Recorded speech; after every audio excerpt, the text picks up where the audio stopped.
আসসালামু আলাইকুম, স্বাগত জানাচ্ছি আরটিভি রাতের সংবাদে। আপনাদের সঙ্গে আছি আমি নাবিলা হাসান। সরকারি অর্থের সর্বোত্তম ব্যবহার নিশ্চিত করার নির্দেশ দিয়েছেন অন্তর্বর্তী সরকারের প্রধান উপদেষ্টা ডক্টর মোহাম্মদ ইউনূস। দুপুরে তেজগাঁওয়ে প্রধান উপদেষ্টার কার্যালয়ে সচিবদের সঙ্গে প্রথম বৈঠকে এই নির্দেশনা দেন তিনি। সরকারের সব পর্যায়ে সংস্কার কর্মসূচি গ্রহণ করতেও সচিবদের নির্দেশ দেন প্রধান উপদেষ্টা। প্রধান উপদেষ্টার প্রেস উইংয়ের পাঠানো এক বিজ্ঞপ্তিতে এসব কথা জানানো হয়। শরীদ খানের রিপোর্টে বিস্তারিত। ৮ আগস্ট অন্তর্বর্তীকালীন সরকার গঠনের পর প্রথমবারের মতো সব সচিবদের সঙ্গে বৈঠক করলেন প্রধান উপদেষ্টা। উপস্থিত ছিলেন ৫৫ মন্ত্রণালয় ও বিভাগের সচিবরা। সারা দেশে প্রশাসনিক কার্যক্রম স্বাভাবিক অবস্থায় ফিরিয়ে আনতে নির্দেশ দেন প্রধান উপদেষ্টা। সরকারের সকল পর্যায়ে সংস্কার কর্মসূচি গ্রহণ ও বাস্তবায়নে মার্চিং অর্ডার প্রদানের নির্দেশ দেন তিনি। স্ব ক্ষেত্রে সততা, নিষ্ঠা, জবাবদিহিতা নিয়ে নতুন বাংলাদেশ গড়ার ঘোষণা দেন ডক্টর ইউনূস।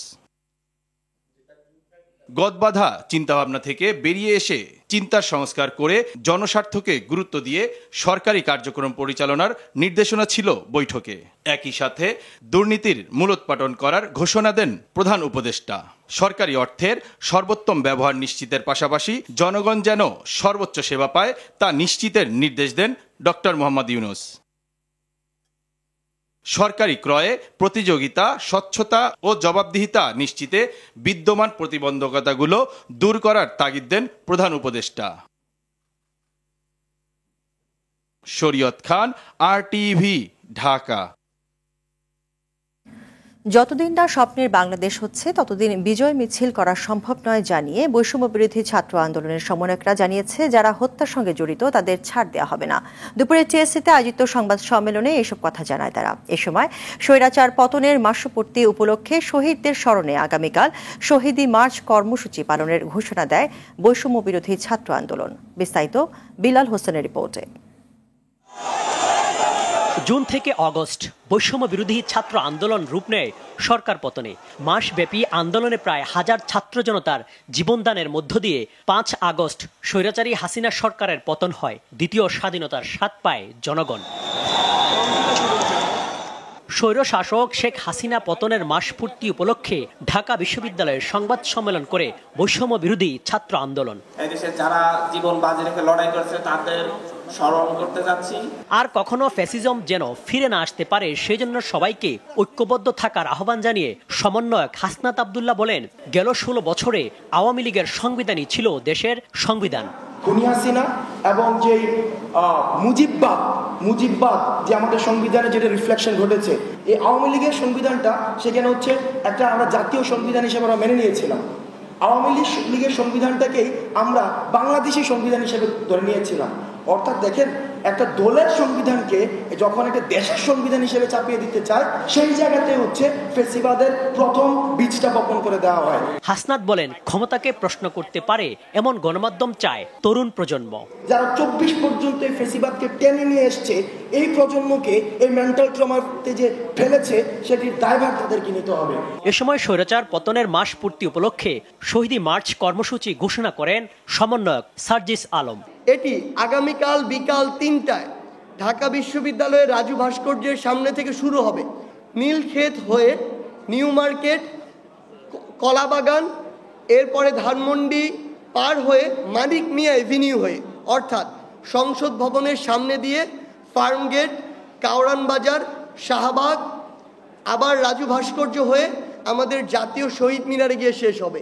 ৬ সেপ্টেম্বর থেকে সবাইকে সংগঠিত করার লক্ষ্যে বিভাগীয় ও জেলা শহরে সফরের কথা জানান সমন্বয়করা। বৈষম্য বিরোধী ছাত্র আন্দোলন সারা দেশের প্রত্যেকটি জেলা উপজেলায় এই লক্ষ্যে কাজ করে যাবে। ৬ সেপ্টেম্বর থেকে সবাইকে সংগঠিত করার লক্ষ্যে বিভাগীয় ও জেলা শহরে সফর শুরুর কথাও জানায় সমন্বয়করা। সিস্টেমেটিক্যালি পুনর্গঠন হবে।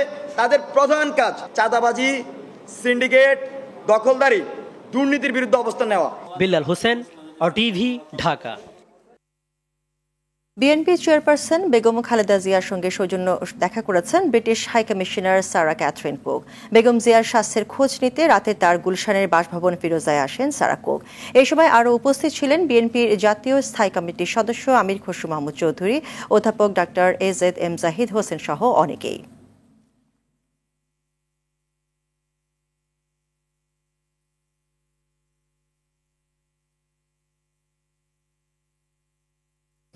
শেখ হাসিনা সহ আওয়ামী লীগ সরকারের মন্ত্রিসভার গুরুত্বপূর্ণ ব্যক্তিদের বিরুদ্ধে আরও 2টি মামলা হয়েছে। শেখ হাসিনার বিরুদ্ধে দায়ের হওয়া বেশিরভাগই হত্যা মামলা। অন্যদিকে সাবেক 2 আইজিপির 7 ও 8 দিন রিমান্ড দিয়েছেন আদালত। আর ঢাকা জেলার অতিরিক্ত পুলিশ সুপার আব্দুল্লাহিল কাফিকে দেওয়া হয়েছে 10 দিনের রিমান্ড। রিপোর্ট করছেন সুফিয়ান ফারাবি। রামপুরায় আমির হোসেন নামের এক যুবককে হত্যার অভিযোগে শেখ হাসিনা ও ওবায়দুল কাদের সহ 24 জনকে আসামি করে মামলা দায়ের করা হয়। উত্তরায় আন্দোলনরত অবস্থায় হাফেজ মাওলানা গুলিবিদ্ধ হয়ে মৃত্যুবরণ করেন। এই ঘটনাতেও শেখ হাসিনা সহ 56 জনের বিরুদ্ধে হত্যার অভিযোগ এনে উত্তরা পশ্চিম থানাকে মামলা গ্রহণের নির্দেশ দেন আদালত। হাফেজ মাওলানা মোহাম্মদ সাদিকুল ইসলাম, তার বয়স ছিল মাত্র 21 বছর বয়স। গত 19/7/2024 তারিখ উত্তরা আধুনিক মেডিকেল কলেজের সামনে তার বুকে বুলেট বিদ্ধ হয় এবং পরবর্তীতে তাকে আধুনিক মেডিকেল কলেজ হাসপাতালে ভর্তি করা হয়। ভর্তির পর একদিন পরে সে মারা যায়। শেখ হাসিনা সহ যারা এই হত্যাকাণ্ডের সাথে জড়িত ছিল তাদের উদ্দেশ্যে আমরা মামলা করেছি। 1 নম্বর আসামি সাবেক প্রধানমন্ত্রী শেখ হাসিনা, ওবায়দুল কাদের সহ এবং সাবেক স্বরাষ্ট্রমন্ত্রী আসাদুজ্জামান কামাল সহ টোটাল 56 জন আসামিদের বিরুদ্ধে এফআইআর হিসাবে নেওয়ার জন্য নির্দেশ প্রদান করেন। এদিকে ছাত্র জনতার মিছিলে রাজধানীর পৃথক 2টি স্থানে 2 জনকে গুলি করে হত্যার অভিযোগে পুলিশের সাবেক 2 মহাপরিদর্শক শহীদুল হক ও আব্দুল্লাহ আল মামুনের রিমান্ড মঞ্জুর করেন আদালত। শাপলা চত্বরে হেফাজতের যে মিটিংটা হয়েছিল, সমাবেশ হয়েছিল, সেইখানে বোমা এবং গুলি করে শত শত নিরীহ এতিম ছাত্রদেরকে গুলি করা হয় এই শহীদুল হকের নেতৃত্বে। আজকে তার বিরুদ্ধে এই মামলায় 7 দিনের রিমান্ড মঞ্জুর করেন। মোহাম্মদপুর থানায় একটি হত্যা মামলায় এই আব্দুল্লাহ আল মামুন জড়িত মর্মে প্রাথমিক অবস্থায় তদন্ত কর্মকর্তা নিশ্চিত হন। উভয় পক্ষের শুনানি করার পর এই আসামির বিরুদ্ধে 8 দিনের রিমান্ড মঞ্জুর করেন। অন্যদিকে ঢাকা জেলার অতিরিক্ত পুলিশ সুপার আব্দুল্লাহিল কাফিকে হাজারীবাগ থানার অপহরণ মামলায় 8 দিনের রিমান্ড মঞ্জুর করেন আদালত। এই আব্দুল্লাহিল কাফির বিরুদ্ধে বিজ্ঞ আদালত 8 দিনের রিমান্ড মঞ্জুর করেন। এছাড়া আওয়ামী লীগের কেন্দ্রীয় শিল্প বিষয়ক কমিটির সদস্য ও ডায়মন্ড ওয়ার্ল্ডের এমডি দিলীপ কুমার আগারওয়ালকে দেয়া হয় 3 দিনের রিমান্ড। সুফিয়ান ফারাবি, RTV, ঢাকা। 16 বছরে দেশ থেকে পাচার হয়েছে প্রায় 11 লাখ কোটি টাকা। এই তথ্য ওয়াশিংটন ভিত্তিক গবেষণা প্রতিষ্ঠান গ্লোবাল ফিনান্সিয়াল ইন্টিগ্রিটির। তবে অর্থনীতিবিদরা বলছেন এর বাইরে আওয়ামী লীগ সরকারের মেয়াদে আরও বেশি অর্থ পাচার হয়েছে, যা দেশের অর্থনীতিকে বিরাট ঝুঁকির মুখে ফেলেছে। পাচার হওয়া অর্থ ফেরাতে বিভিন্ন দেশের ব্যাংকিং চ্যানেল, এজেন্সি ও সরকার পর্যায়ে যোগাযোগ জরুরি বলছেন বিশেষজ্ঞরা। পাচারকারীদের দেশে যত সম্পদ আছে তা বাজেয়াপ্ত করার পরামর্শ তাদের। আতিকা রহমানের রিপোর্ট। রিজার্ভ সংকট, খেলাপি ঋণ, ভঙ্গুর ব্যাংক, মূল্যস্ফীতি সহ আর্থিক খাতে নাজুক দশার অন্যতম কারণ অর্থ পাচার। বৈদেশিক বাণিজ্য কারসাজি, হুন্ডি, চোরাচালান ও বিদেশি সম্পদ গড়তে বিভিন্ন উপায়ে দেশ থেকে বিপুল পরিমাণ অর্থ পাচার হয়। বেশ কবছর ধরে এসব অনিয়ম, দুর্নীতি ও অর্থ পাচারের তথ্য পাওয়া গেলেও শেখ হাসিনা সরকারের পতনের পর ভয়াবহতার পুরো চিত্র সামনে আসে। 16 বছরের রাজনৈতিক প্রভাব খাটিয়ে মন্ত্রী, এমপি, ব্যবসায়ী প্রতিষ্ঠান ও সরকারি কর্মকর্তারা বড় অঙ্কের টাকা পাচার করেছেন। যুক্তরাষ্ট্রের গ্লোবাল ফিনান্সিয়াল ইন্টিগ্রিটি GFI এর প্রতিবেদন বলছে, বাংলাদেশ থেকে প্রতি বছর বিদেশে পাচার হয়েছে গড়ে 753 কোটি 37 লাখ ডলার বা 80,000 কোটি টাকা। বিশ্লেষকরা বলছেন, অর্থ পাচারের প্রকৃত চিত্র আরো ভয়াবহ। GFI এর সূচকে যা ধরা পড়েনি। দেশের অর্থনৈতিক অবস্থার বাস্তব চিত্র তুলে ধরতে শ্বেতপত্র প্রণয়নের জন্য অর্থনীতিবিদ ডক্টর দেবপ্রিয় ভট্টাচার্যকে প্রধান করে একটি কমিটি গঠন করেছে অন্তর্বর্তী সরকার। অর্থনীতিবিদরা বলছেন, কি পরিমাণ টাকা পাচার হয়েছে এবং তা ফেরত আনতে আইন অনুযায়ী ওইসব দেশের সরকারের সঙ্গে উচ্চ পর্যায়ের কমিটিকে কাজ করতে হবে। সরকারি চ্যানেলে কিছু বাইলেটারালি বিভিন্ন দেশে যেসব দেশে গেছে সেরকম তথ্য যদি থেকে থাকে, বিভিন্ন দেশের ব্যাংকে যদি তথ্য থাকে সেগুলোকে ওইসব চ্যানেলের মাধ্যমে বা ফিনান্সিয়াল ইন্টেলিজেন্স ইউনিট যেগুলো আছে বিভিন্ন দেশের সাথে চুক্তি করে যদি আনা যায়, সেটা আনার একটা প্রচেষ্টা অব্যাহত রাখতে হবে। যারা সত্যিকার অর্থে অর্থ পাচার করেছে এটা যদি প্রমাণিত হয়, তাহলে তাদের দেশে যেসব সম্পদ আছে সেগুলো কনফিসকেট করা, মানে সেগুলো নিয়ে নেওয়া। কোর্টের মাধ্যমে একটা ইনজাংশন জারি হতে পারে যে তাদের সম্পদের বিক্রি বাটা করা যাবে না। এটা না করলে কিন্তু এগুলো বিক্রি হয়ে যাবে। শুধু অর্থ পাচারকারীদের নয়, যেসব প্রতিষ্ঠান তদারকির দায়িত্বে ছিল ও পাচারে সহায়তা করেছে তাদেরও শাস্তির আওতায় আনার দাবি অর্থনীতিবিদদের। এখানে 2-3টা প্রক্রিয়ায় অর্থ পাচার হয়েছে যেটা আমি বুঝি। একটা হচ্ছে আপনার এলসি খোলার মাধ্যমে, যেমন আন্ডার ইনভয়েসিং, ওভার ইনভয়েসিং করে, এইসব প্রক্রিয়ার মাধ্যমে একটা হয়। আরেকটা হয় হুন্ডির মাধ্যমে মূলত। আর হয়তো কিছুটা ক্যাশ ক্যারি করে নিয়ে যাওয়ার যদি প্রক্রিয়া থাকে সেগুলো হতে পারে। যেসব প্রতিষ্ঠানগুলো এইগুলোর দায়িত্বে ছিল তাদের অবহেলা ছিল, এবং তাদের অবহেলা করার একটা বড় কারণ ছিল পলিটিক্যাল ইন্টারফিয়ারেন্স। তো প্রাতিষ্ঠানিক সংস্কারেরও কাজ করতে হবে, এবং সেটা আমার ধারণা যে বর্তমান ইন্টারিম গভর্নমেন্ট এবং ভবিষ্যতে যেসব গভর্নমেন্ট আছে এই সংস্কারগুলো শুরু করতে হবে। টিআইবি বলছে দুদক কার্যকর ভূমিকা নিলে আরও অর্থ বিদেশ থেকে ফেরত আনা সম্ভব। অন্তত একটি ক্ষেত্রে সিঙ্গাপুর থেকে পাচারকৃত অর্থ ফেরত আনা সম্ভব হয়েছিল বাংলাদেশ। সেই রোডম্যাপ এখন আগের তুলনায় আরো মসৃণ হয়েছে, সহজতর হয়েছে। দুর্নীতি দমন কমিশন, পুলিশের CID, financial intelligence unit, attorney generals office, জাতীয় রাজস্ব বোর্ড, এই ধরনের সংস্থাগুলো তাদের নিজস্ব অবস্থান থেকে এবং সংঘবদ্ধভাবে বা যৌথ সমন্বয়ের মাধ্যমে প্রক্রিয়া শুরু করতে হবে। যে দেশই হোক না কেন তাদের সাথে পারস্পরিক যে আইনি সহায়তার সুযোগ আছে জাতিসংঘের সঙ্গে আন্তর্জাতিক দুর্নীতি বিরোধী কনভেনশনের আওতায় তাদের অনেকের সাথে ইতিমধ্যে আমাদের চুক্তি আছে, তার উপর ভিত্তি করে প্রক্রিয়া শুরু করতে হবে। ভবিষ্যতে যেন দেশ থেকে অর্থ পাচার না হয়, অর্থনৈতিক মুখ থুবড়ে না পড়ে, সেজন্য কঠোর নজরদারির তাগিদ দিয়েছেন বিশেষজ্ঞরা। আতিকা রহমান, RTV, ঢাকা। আওয়ামী লীগ সরকারের প্রভাবশালী সাবেক 41 মন্ত্রী এমপির দেশ থেকে নিষেধাজ্ঞার পর তাদের সম্পদের তথ্য চেয়ে বিএফআইইউতে চিঠি দিয়েছে দুদক। সংস্থার সচিব খোরশেদা ইয়াসমিন সাংবাদিকদের এই কথা জানান। এছাড়া সাবেক সেনাপ্রধান আজিজ আহমেদ ও তার দুই ভাইয়ের দুর্নীতির অনুসন্ধান শুরু করেছে দুদক। আতিকা রহমানের আরেকটি রিপোর্ট। দুদকের আবেদনের প্রেক্ষিতে সাবেক বাণিজ্য মন্ত্রী টিপু মুন্সি, স্বাস্থ্যমন্ত্রী ডাক্তার জাহিদ মালেক, বিদ্যুৎ জ্বালানি প্রতিমন্ত্রী নসরুল হামিদ বিপু, ত্রাণ ও দুর্যোগ প্রতিমন্ত্রী এনামুর রহমান, সমাজকল্যাণ মন্ত্রী ডাক্তার দীপু মনি, আইনমন্ত্রী আনিসুল হক, নৌ প্রতিমন্ত্রী খালিদ মাহমুদ চৌধুরী, শিল্পমন্ত্রী নুরুল মজিদ মাহমুদ হুমায়ুন, আইসিটি প্রতিমন্ত্রী জুনায়েদ আহমেদ পলক সহ 41 মন্ত্রী এমপি দেশ থেকে নিষেধাজ্ঞা দিয়েছে আদালত। তাদের সম্পদের তথ্য চেয়ে বিএফআইইউতে চিঠি দিয়েছে দুদক। সবার বিরুদ্ধে অবৈধ সম্পদ অর্জন, ক্ষমতার অপব্যবহার এবং দুর্নীতি করে নামে বেনামে দেশে বিদেশে সম্পদ গড়ার অভিযোগ রয়েছে। বিভিন্ন টিম গঠন করা হয়েছে এই অনুসন্ধান কার্যক্রমগুলি চালাবার জন্য, এবং অনুসন্ধানের পার্ট হিসেবেই কিন্তু আপনার তাদের ব্যাংকের তথ্যাদি পাওয়ার জন্য বাংলাদেশ ব্যাংকের যে আমাদের ইন্টেলিজেন্স ইউনিট রয়েছে সেখানে চিঠি দেওয়া হয়েছে। পর্যায়ক্রমে চলছে কার্যক্রম এ সংক্রান্ত। সাবেক সেনাপ্রধান জেনারেল আজিজ ও তার ভাই হারিস এবং জোসেফের বিরুদ্ধে ক্ষমতার অপব্যবহার, অবৈধ সম্পদ ও অর্থ পাচারের অভিযোগের সিদ্ধান্ত নিয়েছে দুদক। সাবেক সেনাপ্রধান জেনারেল আজিজ আহমেদের বিরুদ্ধে বিভিন্ন দুর্নীতি ও অনৈতিক কার্যক্রমের মাধ্যমে রাজধানী সহ বিভিন্ন জায়গায় বাড়ি, ফ্ল্যাট ক্রয় এবং তার ভাইদের নামেও ঢাকার বিভিন্ন জায়গায় বাড়িও কয়েকশো বিঘা জমি ক্রয় সংক্রান্ত অভিযোগ পাওয়া গেছে। এছাড়া দেশে বিদেশেও তার বিপুল পরিমাণ অর্থ সম্পদের তথ্য পাওয়া যায়। ফেনীর সাবেক এমপি নিজামুদ্দিন হাজারীর বিরুদ্ধে ঘুষ, চাঁদাবাজি, অবৈধ সম্পদ অর্জনের বিষয়ে অনুসন্ধান শুরু করেছে দুদক।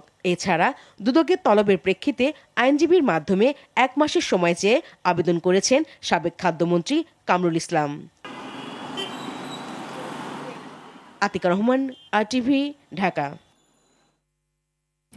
গাজীপুরের কাশিমপুর হাই সিকিউরিটি কেন্দ্রীয় কারাগার থেকে জামিনে মুক্তি পেয়েছেন শীর্ষ সন্ত্রাসী সুইডেন আসলাম। মঙ্গলবার রাত 9টায় তিনি কারাগার থেকে মুক্ত পান। বুধবার সকালে বিষয়টি নিশ্চিত করেন কেন্দ্রীয় কারাগারের জেলার লুৎফর রহমান। তিনি বলেন, শেখ আসলামের জামিনের কাগজপত্র কাশিমপুর কারাগারে পৌঁছালে কারা কর্তৃপক্ষ কাগজ যাচাই বাছাই করে রাতে তাকে মুক্তি দেয়। 1997 সালের 23 মার্চ যুবলীগ নেতা গালিব হত্যা মামলায় জামিন পেয়ে কারাগার থেকে মুক্তি পেলেন শেখ আসলাম। 2014 সাল থেকে কাশিমপুর হাই সিকিউরিটি কেন্দ্রীয় কারাগারে বন্দী ছিলেন আসলাম।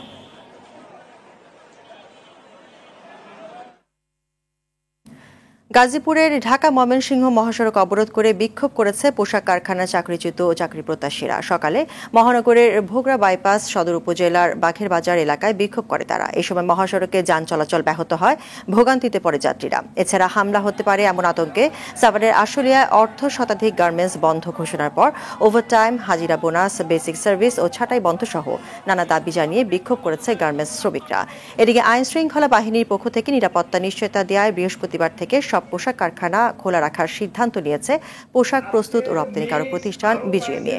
সংবাদ সম্মেলনে এই তথ্য জানান সংগঠনের সভাপতি খন্দকার রফিকুল ইসলাম। সাভারের আশুলিয়া সহ দেশের বিভিন্ন স্থানে শ্রমিক অসন্তোষে স্বৈরাচারের দোসররা জড়িত বলে জানিয়েছেন উপদেষ্টা AF হাসান আরিফ ও আসিফ মাহমুদ সজীব ভুঁইয়া। সচিবালয় তৈরি পোশাক শিল্প খাত ও শিল্পাঞ্চলের শ্রমিক অসন্তোষ নিয়ে জরুরি বৈঠক শেষে এমন অভিযোগ তাদের। জড়িতদের বিরুদ্ধে এখন থেকেই কঠোর ব্যবস্থা নেওয়ার হুঁশিয়ারি দেন দুই উপদেষ্টা। একই বৈঠক শেষে স্বরাষ্ট্র উপদেষ্টা লেফটেন্যান্ট জেনারেল অবসরপ্রাপ্ত জাহাঙ্গীর আলম চৌধুরী বলেন, পুলিশের ভাবমর্যাদা বাড়াতে সময় দিতে হবে। খান আলামিনের রিপোর্টে বিস্তারিত। কয়েকদিন ধরেই চলছে তৈরি পোশাক শিল্প খাত ও শিল্পাঞ্চলে নামে বেনামে বিভিন্ন দাবি দেওয়া নিয়ে শ্রমিক অসন্তোষ। এ নিয়ে জরুরি বৈঠক হয় সচিবালয়ে, যেখানে উপস্থিত ছিলেন কয়েকজন উপদেষ্টা। বৈঠকে সার্বিক পরিস্থিতি নিয়ে আলোচনা হয়। শ্রমিক অসন্তোষের পেছনে শ্রমিকরা নয়, বরং স্বৈরাচারের দোসর বহিরাগতরা জড়িত বলে মনে করে উপদেষ্টারা। বৈঠক শেষে স্থানীয় সরকার উপদেষ্টা হাসান আরিফ বলেন, শ্রমিক বাঁচাতে, অর্থনীতি বাঁচাতে শক্ত পদক্ষেপ নেওয়া হবে। বহিরাগতদের ভাঙচুরের কারণে দেশের 50 লাখ শ্রমিকের কষ্ট হচ্ছে। জড়িতদের বিরুদ্ধে কঠোর ব্যবস্থা নেওয়া হবে। শ্রমিকরা এখানে কোনো ধরনের ডিস্টারবেন্স করছে না, কিন্তু যারা করছে তারা অধিকাংশ বহিরাগত। ওদেরকে কিভাবে মোকাবিলা করা যায় এবং তার জন্য আমাদের একটু টাফ হতে হবে, আমাদের একটু শক্ত হতে হবে। ইন্ডাস্ট্রিকে বাঁচাতে গেলে, শ্রমিককে বাঁচাতে গেলে, দেশের অর্থনীতিকে বাঁচাতে গেলে কিছু সংখ্যকের বিরুদ্ধে পদক্ষেপ নিতে হবে, কঠোর পদক্ষেপ নিতে হবে। একই সুরে কথা বলেন শ্রম ও কর্মসংস্থান উপদেষ্টা আসিফ মাহমুদ সজীব ভুঁইয়া। যারা ইন্ধন যোগাচ্ছে তাদের বিরুদ্ধে এখনই ব্যবস্থা নেওয়ার কথা জানান তিনি। আজকে থেকে অ্যাকশন শুরু হবে। পুলিশ সেখানে কোনো প্রকার হার্ম হয়, ক্ষতি হয় এমন কোনো অ্যাকশন নেবে না, তবে রাস্তাগুলো খালি করার জন্য তারা যথাযথ অ্যাকশন নেবে। এবং যারা ইন্ধন যোগাচ্ছে, এখানে অনেকেই আমি যেটা বললাম বহিরাগত এবং যারা জুট ব্যবসা দখল নিয়ে সন্ত্রাস করছে, স্পেসিফিকলি তাদেরকে অ্যারেস্ট করা হবে। একই বৈঠকে উপস্থিত ছিলেন স্বরাষ্ট্র উপদেষ্টা লেফটেন্যান্ট জেনারেল অবসরপ্রাপ্ত জাহাঙ্গীর আলম চৌধুরী। তিনি পুলিশের ভাবমর্যাদা পুনরুদ্ধারের সময় চান। আমার কাছে এরকম কোনো কিছু নাই যে আমি একদিনে সব উন্নতি করে ফেলবো। এটা আস্তে আস্তে হবে, যেহেতু তাদের আপনার যেটা আইডেন্টিফাই করছেন কারেক্ট, বাট আমি তো একদিনে এটা কিছু পারবো না। আপনারা আমাকে সময় দিতে হবে, আস্তে আস্তে আমি এটা ব্যবস্থা নিচ্ছি। ছাত্র জনতার আন্দোলনে গুলি করা সহ নির্মম হত্যাকাণ্ডের অভিযোগ রয়েছে পুলিশের বিরুদ্ধে। এখন পর্যন্ত এ বাহিনীর বর্তমান ও সাবেক অনেক কর্মকর্তার নামে হত্যা মামলা হয়েছে। পলাতক রয়েছে অনেকে। খান আলামিন, RTV, ঢাকা। বন্যার পানি কমতে থাকলেও দুর্ভোগের শেষ নেই বানভাসীদের। প্রত্যন্ত এলাকায় খাবার ও বিশুদ্ধ পানির সংকটে রয়েছে দুর্গতরা। ডায়রিয়া সহ পানিবাহিত নানা রোগে আক্রান্ত হচ্ছেন তারা। ফেনীর দাগনভূঞার এখনও পানিবন্দী আছে লাখো মানুষ। দীর্ঘদিন ধরে পানিবন্দী থাকায় ছড়িয়ে পড়েছে নানা রোগ। কুমিল্লার বন্যা পরিস্থিতি আরও উন্নতি হয়েছে, তবে পানি ধীর গতিতে কমায় দুর্ভোগ বেড়েছে। অনেকেই বিধ্বস্ত বাড়ি ঘর পরিষ্কার করে আশ্রয়কেন্দ্র থেকে নিজেদের ঘরে ফিরছে। সড়ক থেকে পানি নামায় ভেসে উঠছে গর্ত, খানাখন্দ।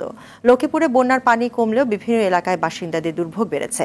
খাদ্য, বিশুদ্ধ পানির সংকট সহ পয়ঃনিষ্কাশন ব্যবস্থা ও রান্না নিয়ে চরম ভোগান্তির মধ্যে রয়েছেন স্থানীয়রা। তাদের অভিযোগ, বন্যার পানি মেঘনা নদীতে নামার জন্য যেসব খাল রয়েছে তাতে অবৈধ স্থাপনা, ময়লার ভাগা সহ নানা প্রতিবন্ধকতায় পানি নামছে ধীর গতিতে। ভুটানের বিপক্ষে দুটি ফিফা আন্তর্জাতিক প্রীতি ম্যাচের প্রথমটিতে বৃহস্পতিবার মাঠে নামবে বাংলাদেশ। ভুটানের চাংলিমেথাং স্টেডিয়ামে ম্যাচ শুরু সন্ধ্যা 6টায়। প্রথম ম্যাচকে সামনে রেখে এরই মধ্যে নিজেদের ঝালিয়ে নিয়েছে হাভিয়ার ক্যাবেরার শিষ্যরা। ম্যাচ ভেন্যু চাংলিমেথাং স্টেডিয়ামে অনুশীলনে ফিটনেস ট্রেনিংয়ের পাশাপাশি মাঠের অনুশীলনে ঘাম ঝরিয়েছেন হাভিয়ার ক্যাবেরার শিষ্যরা। বল নিয়ে পজিশনিং ও টেকনিক্যাল অনুশীলন করেছে বাংলাদেশ দল। এর আগে 14 বারের মুখোমুখি দেখায় 11টি ম্যাচ জিতেছে বাংলাদেশ। জামালরা একটি ম্যাচ হেরেছে, বিপরীতে 2টি ম্যাচ হয়েছে ড্র। দু দলের সবশেষ দেখা হয়েছিল 2023 সালের সাফ চ্যাম্পিয়নশিপে। সেই ম্যাচে 3-1 গোলের ব্যবধানে জয় নিয়ে মাঠ ছেড়েছিল বাংলাদেশ।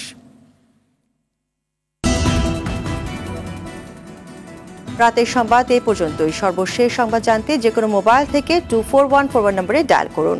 মধ্যরাতের সংবাদ 1টায় দেখার আমন্ত্রণ রইল। ধন্যবাদ সবাইকে।